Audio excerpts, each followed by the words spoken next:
সেদিনকে অসাধারণ পারফর্ম করলি, এখন বলছিস জুনিয়র। তার মানে তো তোর রিহার্সালটা তো অনেকক্ষণ ধরে করেছিস নাকি?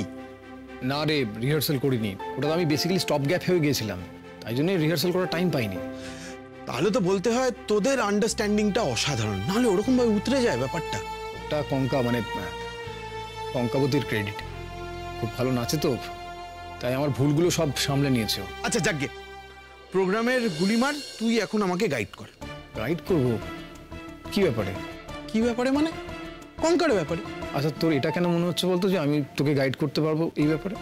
আমি তোকে বললাম আমি ওকে হার্ডলি চিনি। প্লিজ সোনাদা, প্লিজ, তোকে আমাকে এই ব্যাপারে হেল্প করতেই হবে। কি মুশকিল বলতো, কি হেল্প করবো আমি? ওর সব পছন্দ অপছন্দ আমাকে জানতে হবে। ওর বই পড়তে ভালো লাগে না সিনেমা দেখতে, পাহাড় ভালো লাগে না সমুদ্র, ওর বন্ধু বান্ধবের সাথে হই হুল্লোড় করতে ভালো লাগে নাকি বিশেষ মানুষের সাথে লং ড্রাইভ, এই সব আমাকে জানতে হবে। ও কিসে রেগে যায়, কিসে আনন্দ পায়, এই সব তোকে আমাকে বলতে হবে। আচ্ছা, আমি কি করে তোকে বলবো বলতো এগুলো? আমি কি নিজে জানি এগুলো?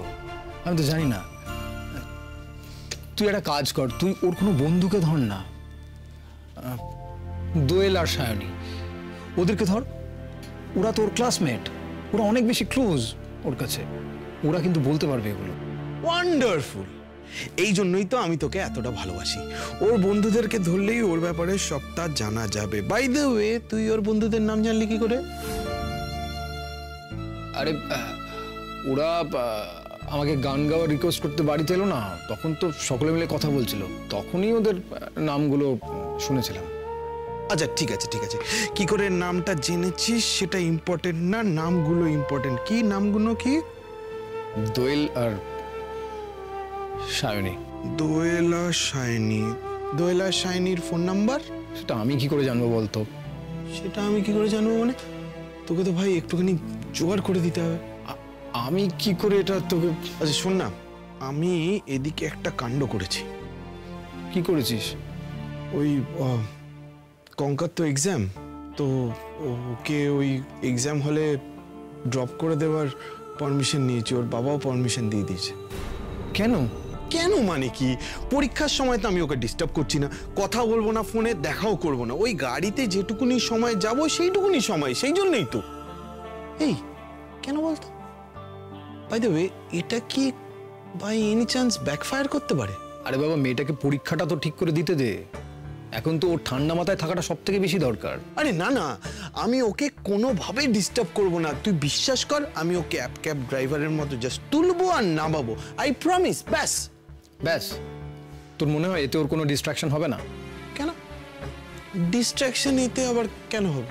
আরে বাবা, এই মুহূর্তে তো তুই ওর সব থেকে বড় ডিস্ট্রাকশন, এটা বোঝ। দেখ, পরীক্ষার সময় তুই যদি ওর সঙ্গে দেখা করিস, ও তো এটা ভাবতেই পারে যে তুই ওর পরীক্ষাকে নিয়ে কোনো গুরুত্বই দিচ্ছিস না। কিন্তু সেটা তো ভুল। মেয়েদের ঠিক আর ভুলটা অন্যভাবে কাজ করে রে। রাইট ম্যান, কিন্তু এটা সত্যি আমার মাথায় আসেনি, কিন্তু করে তো ফেলেছি, আর ওর বাবাও পারমিশন দিয়ে দিয়েছে। সে তার হবু জামাইকে কি করে না করবে বল? তাহলে কি করবো বলতো?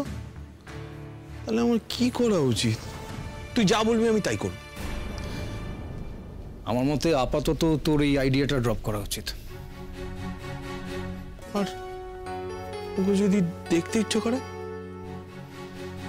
সে তুই প্রত্যেক দিন গিয়ে দেখে আসবি ওকে দূর থেকে। দূর থেকে দেখে আসবো, কথা বলবো না? দেখ, কথা বললে তো ব্যাপারটা সেই একই হয়ে যাবে। আমার মতে পরীক্ষার কটা দিন কঙ্কাবতীর ধারে কাছে না যাওয়াই ভালো। তাহলে ও এটা ভাববে যে ছেলেটা খুব সেন্সেবল, ওর পরীক্ষার ব্যাপারে তুই খুব সিরিয়াস। হ্যাঁ, এটা কিন্তু তুই ঠিক বলেছিস। তাহলে আমি ওকে জানিয়ে দিই, বল যে আমি ওকে পরীক্ষার হলে ড্রপ করতে যাব না, আর আসল কারণটাও বলে দিই। কি? এই সোনাদা, তুই পেঁচার মতো কেন মুখটা করে আছিস বলতো? কোথায়? তুই দেখ একবার, আয় না। আমার মুখটাই তো পেঁচার মতো, বাড়ির লোকও তাই বলে জানিস। যাকে শোন, এখন থেকে একটা কথা, এই পুরো সময়টা তোকে কিন্তু আমার সাথে থাকতে হবে, মানে আইবুড়ো থেকে পুরোটা। আচ্ছা বেশ, ঠিক আছে, তাই হবে। তাই হবে, তুই এখন বলছিস তাই হবে, কিন্তু আমি জানি এটা হবে। এবার বোধহয় সত্যি সত্যি তোমার থেকে আমার দূরে সরে যাওয়ার সময় হয়ে গেছে কঙ্কা। না হলে তুমি তোমার নতুন জীবনে ঢুকতে পারবে না, আর তোমাকে আমি আমার কাছে আর আসতে দেব না। অর্জুনের সঙ্গে আমার সম্পর্কটা তোমার কাছ থেকে আমাকে গোপন করতেই হবে, অন্তত তোমাদের বিয়ে পর্যন্ত। কিন্তু কি করে তোমাকে আমার থেকে দূরে সরাই কঙ্কা? কি করে? একটাই উপায় আছে, তোমার কাছে আমায় খারাপ হতে হবে, তোমায় কষ্ট দিতে হবে,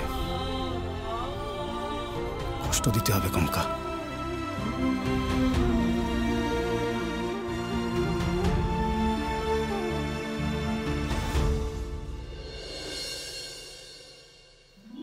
আমি গেলাম, টাটা।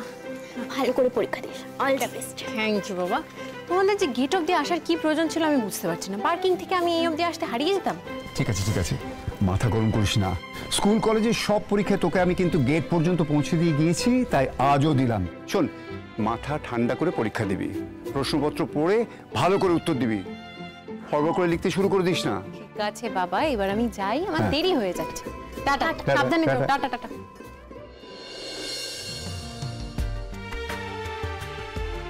সামনে গিয়ে উইশ করব না থাক, বেকার ডিস্ট্র্যাক্টেড হয়ে যেতে পারে।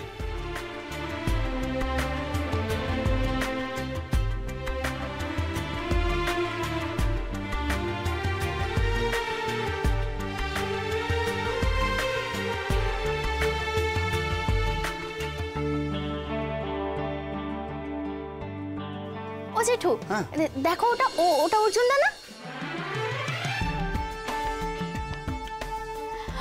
অর্জুন দা!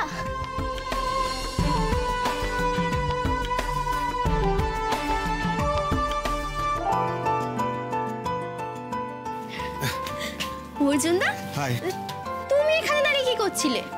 না মানে ওই এমনি জাস্ট। তুমি কি দিদিভাইকে উইশ করতে এসেছিলে? হ্যাঁ। তাহলে এখানে কেন দাঁড়িয়েছো? কাছে গিয়ে বলো না।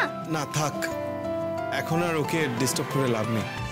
তুমি তো দিদিভাইকে ড্রপ করতে আসবেও বলেছিলে, তাহলে এলে না কেন? না মানে ওর এক্সাম চলছে তো, ওর কনসেন্ট্রেশনটা ব্রেক করাটা উচিত হবে না। একবার দেখা করে নিতে পারতে, ও বোধহয় তোমায় খেয়াল করেনি। তাও আমি ওকে ফোনে ডেকে নিচ্ছি। না না আঙ্কেল আঙ্কেল প্লিজ প্লিজ, আমি পরে এক সময় দেখা করে নেবো, প্লিজ আপনি ব্যতিব্যস্ত হবেন। So sweet of you Arjun দা। জানো তো, আমি না দিদিভাইকে বলবো তুমি কতটা ভালো।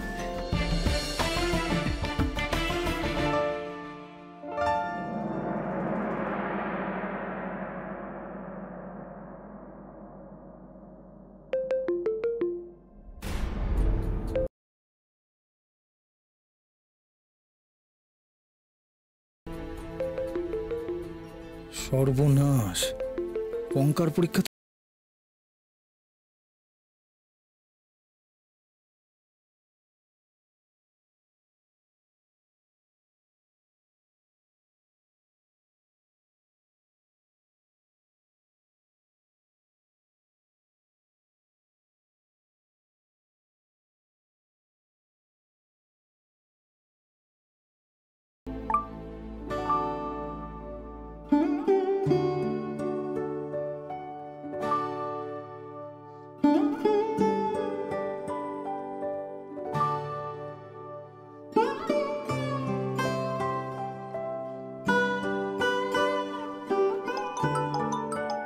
কি হয়েছে? তুমি এখন ফোন করেছো কেন?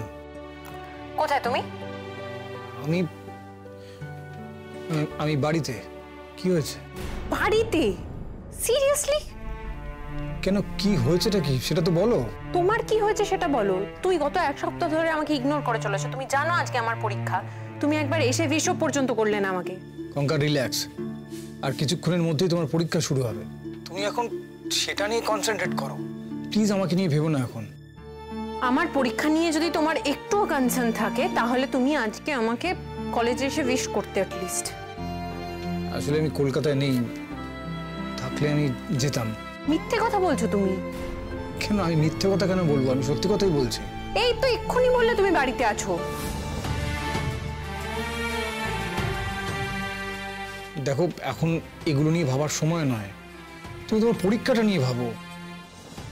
তুমি আমাকে না জানিয়ে কলকাতার বাইরে চলে গেলে। কঙ্কা প্লিজ, আজকে তোমার পরীক্ষা, তুমি আননেসেসারি ব্যাপারগুলো নিয়ে কেন ভাবছো বলো তো? আমার কাছে কোনটা নেসেসারি আননেসেসারি সেটা আমি ডিসাইড করি, অন্য কেউ নয়। তুমি আসোনি তো, ঠিক আছে, তোমার বিষয়েও আমার কোনো দরকার নেই, রাখো ফোনটা, রাখো। হ্যালো হ্যালো হ্যালো কঙ্কা,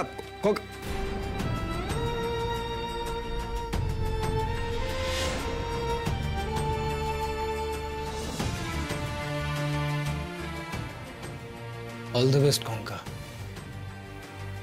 খুব ভালো করে পরীক্ষা দাও। আরেকটা দি। কি করছো? আর দিও না। হ্যাঁ দাদা, যেটা বলছিলাম, আমি ভাবছিলাম যে মেয়ের বাড়ির লোকজনদেরকে একবার আমাদের ইনিয়ে বিনিয়ে জানিয়ে দেওয়া উচিত যে আমাদের বাড়ির বউরা বিয়ে করে এ বাড়িতে মানে কিরম ধরনের জিনিসপত্র নিয়ে ঢুকেছিল আর কি।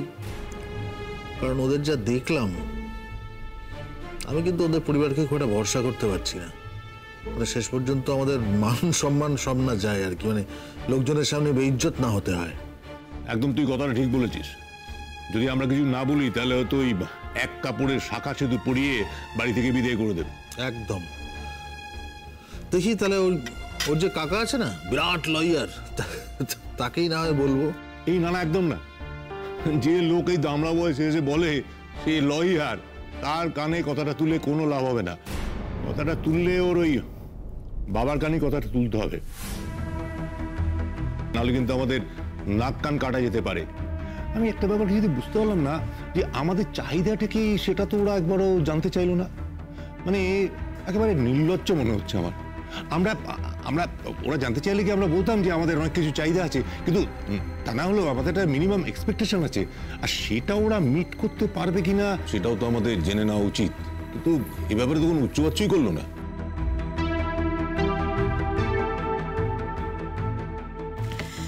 একটা কথা বলবো, যদি কিছু মনে না করো। হ্যাঁ বলো। দেখো, আমার আর ছোটর বিয়েতে এই বাড়ি থেকে মা বাবা কেউ তো আমাদের বাপের বাড়িতে কোনো দেনা পাওনার কথা বলেননি। ভুল বুঝছো, আমরা কি দেনা পাওনার কথা বলছি নাকি? আমরা দেনা পাওনার কথা বলছি না তো। আমরা ওদের থেকে কি চাইবো বলো? ওরা কি এমন নিয়ে আসবে যেটা আমাদের সংসারে অভাব আছে? তাদের কিছু প্রয়োজন নেই। কিন্তু কি হয়, ওই দাদা যেটা বললো, একটা এক্সপেকটেশন তো থাকে। তাছাড়া আমাদের বন্ধু বান্ধবরা আসবে, আমাদের ক্লায়েন্টরা আসবে, তারা এসে কি দেখবে যে মেয়ের বাড়ি থেকে কিছুই দেয়নি? হ্যাঁ, ব্যাপারটা বুঝে দেখো। মেয়ের বাড়ির লোক যদি জানতে না চায়, তাহলে আমাদের অন্তত একবারই একটু বুঝিয়ে দেওয়া উচিত ওদের যে আমরা ঠিক এক্স্যাক্টলি মানে কি এক্সপেক্ট করছি। না হলে আর কিছু না, আমাদের ফেস লস হবে। দেখো রূপক, তুমি কি বলছো সেটা আমি এমনিও বুঝতে পারছি না, কিন্তু আমার সেটা মনে হয় যে এখন কোনো কিছু না বলাই ভালো। কারণ এসব নিয়ে কথা বললে কে কিভাবে নেবে, কি ভাববে। তাছাড়া মা তো বলে এসেছেন যে পণ নিয়ে কোনো আমাদের চাহিদা নেই। সব ব্যাপারে তোমার ঢোকা চাই, আর একটা ব্যাপারে কথা বলতে শুরু করলে একেবারে বকবক বকবক বকবক করে যাবে। মেয়ে মানুষের মতো থাকো, সব ব্যাপারে নাক গলানোর তোমার কি প্রয়োজন আছে বলো তো? রূপক যেটা বলছে সেটা বোঝার মতো আইকিউ তোমার নেই। দাদা ভাই, দিদি ভাই আসলে সেরকমটা বলতে চাইনি। দিদি ভাই বলেছে ওনারা যদি কিছু মনে করেন, আমরা দেখি না ওনারা কি কিনছে না কিনছে, তারপর যদি সেরকম হয় আমরা না হয় আশীর্বাদের দিন গিয়ে কিছু দিয়ে আসবো আর বলবো এটা যেন বিয়েতে ওকে পড়ায়, নয়তো ওনারা খারাপ ভাবতে পারেন। তাই উফ, বারবার করে তো বলছি আমরা পণ চাইবো না। দেখো, আমাদের বক্তব্য আমরা কিভাবে পেশ করবো সেটা আমরা খুব ভালো করে জানি। এত বড় বড় ক্লায়েন্ট আমরা ডিল করছি, আর আমরা এইটুকুনি ব্যাপার হ্যান্ডেল করতে পারবো না, এটা তোমরা ভাবছো কেন বলো তো? দেখো, আমাদের বাড়ির কি রেওয়াজ এটা শুধু আমরা ওদের জানিয়ে দেবো। তোমরা কে কে নিয়ে এসছো সেটা দেখো, সেটা আমরা যদি ওদের একটু বলে দিই তাহলে বাকি ব্যাপারটা ওরা নিশ্চয়ই বুঝে নেবে, সেই পরিমাণ বুদ্ধি ওদের নিশ্চয়ই আছে।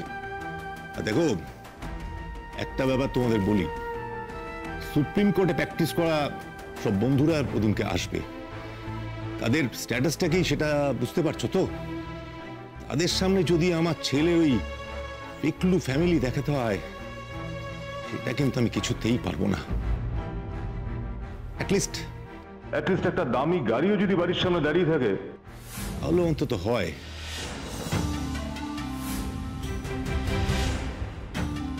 মানে আমি অন্তত মুখ ফুটে বলতে পারি যে এটা অর্জুনের শ্বশুর অর্জুনকে দিয়েছে, তাহলে অন্তত আমার সম্মানটুকু বাঁচে। দেখো, আমরা তো আর 50 ভরি গয়না চাইছি না। বলি, তোমার আর সুদেশনার ক্ষেত্রে কি হয়েছে? বিয়ের আগে তোমাদের বাপের বাড়িতে কিছু বলতে হয়নি, কারণ তোমাদের একটা ক্লাস ছিল, তোমাদের একটা স্ট্যান্ডার্ড ছিল। সেটা কিন্তু এদের নেই। তুমি তোমার বিয়ের সময় বাপের বাড়ি থেকে 32 ভরি সোনা নিয়ে এসেছিলে, সুদেশনা 40 ভরি সোনা নিয়ে এসেছিল। তোমাদের বাড়ি থেকে দিয়েছিল, কারণ তোমাদের একটা ক্লাস আছে, তোমাদের একটা স্ট্যান্ডার্ড আছে। এদের তো সেটা নেই। তো আমাদের নিজেদের সম্মান বাঁচানোর জন্য আমাদের বলে দিতে হবে। আর আরেকটা কথা বলে দিই তোমাদের দুজনকে, ওই নতুন বউ বাড়িতে এলেই তোমরা আবার তার সেবা যত্নে লেগে যেও না। বলে যেন তোমরা শাশুড়ি, এই বাড়ির সমস্ত আদব কায়দা নিয়ম কানুন তোমরা ওকে ভালো মতো শিখিয়ে দেবে। বিশেষ করে অর্জুনের ব্যাপারটা, ওর কখন কি দরকার হয়, কখন কি প্রয়োজন। আর স্পেশাল খাতির যত্ন না পেলে বিয়ে করে লাভটা কি? হ্যাঁ কি দাদা, ঠিক বললাম তো?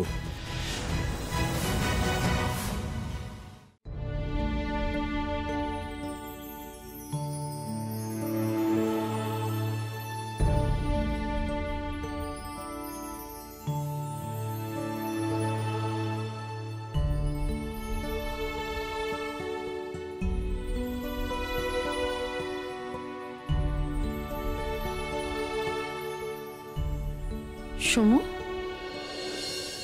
তুমি কখন এলে? এই তো।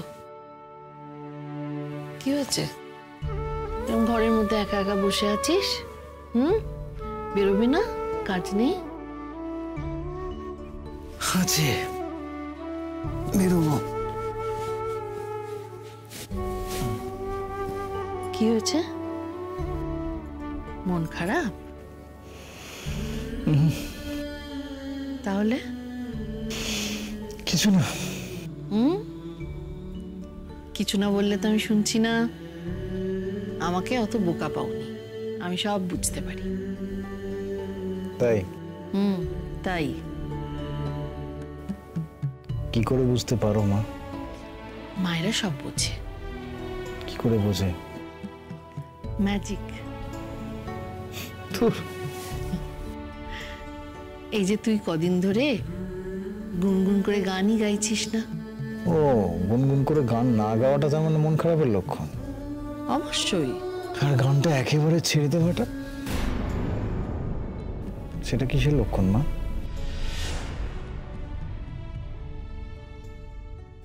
কি চলছে এখানে শুনি? ব্যাস, আমাকে বলে মাঝের খুব আলাদাপনা চলছে, তাই না? আরে বাবা, আমার ছেলের সঙ্গে আমি আহ্লাদেপনা করবো না তো কার সঙ্গে করবো? আমার একমাত্র ছেলে। ও, আর আমি কি বানের জলে ভেসে এসেছি? তুমি কেন বানের জলে ভেসে আসবে মা? তুমিও তো আমার একমাত্র মেয়ে। তাহলে তুমি কেন শুধু ওকে আদর করছিলে? এই হিংসুটে মেয়ে কোথাকারে? কি বললে?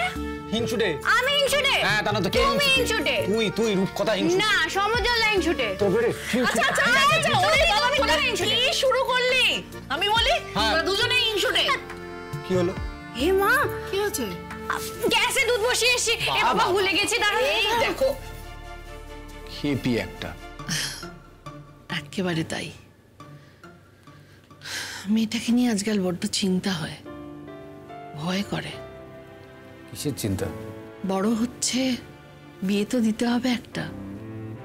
আর সব শুনে কেউ কে আপন করে নেবে, কেমন ঘরে ওর বিয়ে হবে সেটাই ভাবি। কে জানে মেয়েটার কপালে কি লেখা আছে। খুব ভালো কিছু লেখা আছে, এত চিন্তা করো না তো। দেখো, ও তো এমন কিছু বড় হয়নি, এখন থেকে বিয়ে বিয়ে করো না। তার থেকে বরঞ্চ ও পিসিমনের সঙ্গে যে কাজটা করছে না, সেটা মন দিয়ে করুক। না, সেটা করুক, সেটা নিয়ে আমার কিচ্ছু বলার নেই। দেখ, এই নীরাকে দেখলেও তো আমার বড্ড মন কেমন করে। মেয়েটা তো কিচ্ছু পেল না। কিছু পেলো না কেন বলছো মা? এই যে এতগুলো মানুষের ভালোবাসা পাচ্ছে, আশীর্বাদ পাচ্ছে, সেটা কি কম বড় পাওয়া?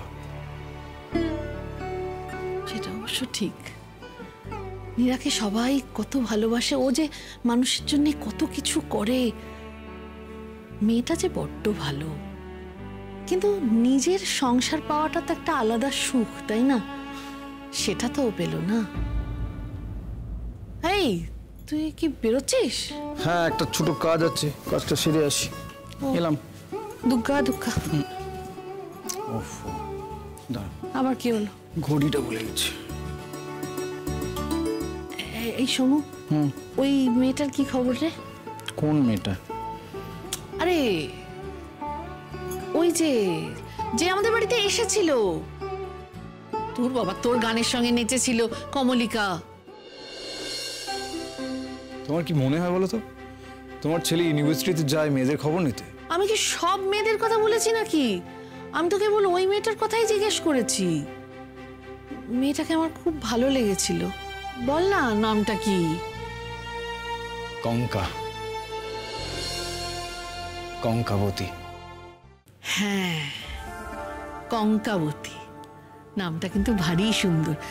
আজকালকার দিনে যদিও এরকম নাম শোনা যায় না সচরাচর। মেয়েটিকে আমার খুব ভালো লেগেছিল। আমার মনে হয়েছিল ও মনের দিক থেকে খুব স্পষ্ট, খুব পরিষ্কার, কোনো প্যাঁচ নেই। মানে মুখে যা আসে সেটাই বলে ফেলে।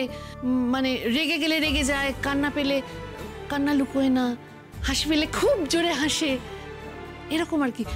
ঝগড়া করতে ইচ্ছা হলে ঝগড়া করে। তুই তো চিনিস ওকে, আমি কি ঠিক বুঝিনি? হ্যাঁ, ঠিকই বুঝেছ মা। তুমি আমার উপর যত খুশি রাগ করো কঙ্কা, কিন্তু কোনো দুর্বল মুহূর্তে কখনো তোমার মনের কথাটা আমাকে বলে ফেলো না। তোমাকে না বলতে পারবো না, আবার আমি অর্জুনের কাছে অপরাধী হয়ে থাকতে পারবো না।